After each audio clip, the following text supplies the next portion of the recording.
৭২তম এনইসির plenary অধিবেশন বসেছে আগরতলায়। মূল অধিবেশনটি হবে প্রজ্ঞা ভবনে, তবে অনুষ্ঠানের একটি অংশ উজ্জয়ন্ত প্রাসাদে করার প্রস্তুতিও চলছে।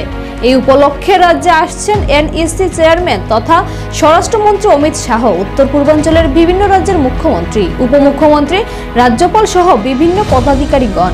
রাজ্যের মুখ্যমন্ত্রী ডক্টর মানিক সাহা স্বপার্ষদ প্রজ্ঞা ভবন ও উজ্জয়ন্ত প্রাসাদ পরিদর্শন করেন এবং প্রস্তুতি খতিয়ে দেখেন। তিনি জানালেন, আগরতলায় এনইসি অধিবেশনের স্থান নির্বাচন আমাদের কাছে অত্যন্ত গর্বের ব্যাপার। এই অধিবেশনে উত্তর পূর্বাঞ্চলের বিভিন্ন সরকারি প্রজেক্ট এবং তাদের অগ্রগতি নিয়ে আলোচনা হবে।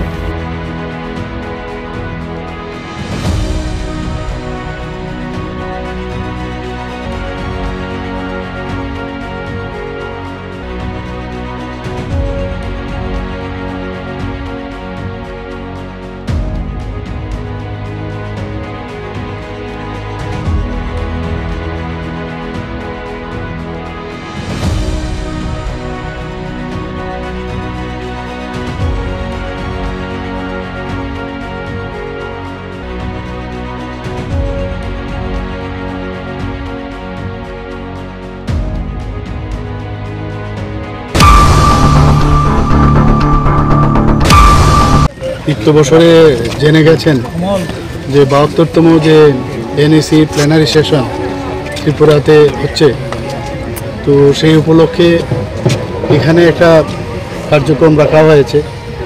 তো এখানকার কি অবস্থা, কীভাবে কাজ হচ্ছে কি না, কীভাবে তৈরি হচ্ছে, সব বিষয় আজকে দেখার জন্যই আমরা এখানে এসেছি।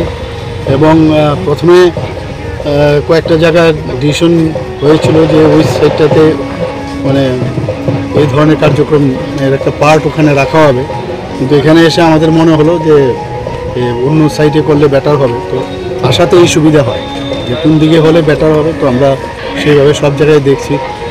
তো এখন আরও যেখানে প্ল্যানারি সেশন হবে তো সেই জায়গায়ও যাচ্ছি। হোটেলে যারা থাকবেন আমাদের আপনারা সবাই জানেন যে এনইসির যিনি চেয়ারম্যান উনি হচ্ছেন আমাদের কোঅপারেটিভ এবং মাননীয় হোম মিনিস্টার অমিত শাহজি, উনি আসছেন 20 তারিখ এবং 21 তারিখে এখানে প্ল্যানারি সেশন হবে, নেসাকেরও বৈঠক হবে। তো আমাদের জন্য অত্যন্ত একটা বড় খবর যে নর্থ ইস্টের অষ্টলক্ষ্মীর সমস্ত মুখ্যমন্ত্রী, উপমুখ্যমন্ত্রীরা আসছেন, গভর্নররা আসছেন।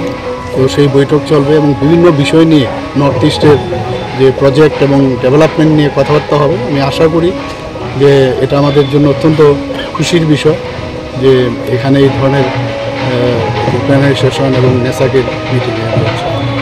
বাংলাদেশের সেনা